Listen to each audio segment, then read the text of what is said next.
Azerbaycanımızda değil, dünyanın bütün yerlerinde dalgalanır. Şanını vəsf etmeye yeter, qüdrətim yeter. Ulduzunu, ayını, göydə mələklər öpər. Hər rəngində ya qazi, ya şəhid bir mən bitər. Sənə istiqlalının əbədiyyət sandağı, Azərbaycan bayrağı, Azərbaycan bayrağı. Sən hür deyəcəyəm, ən son nəfəsimdə də sənə can deyəcəyəm. Şuşuya, sən qoyduğun daşa pir deyəcəyəm.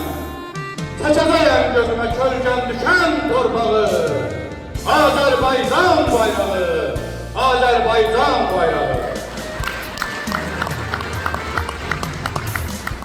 Eşq olsun bu günü, olsun bu günün şərəfinə. Yaşasın dövlətimiz, çox sağ olun minnətdarlar. Hər birinizi bir daha təbrik edirəm.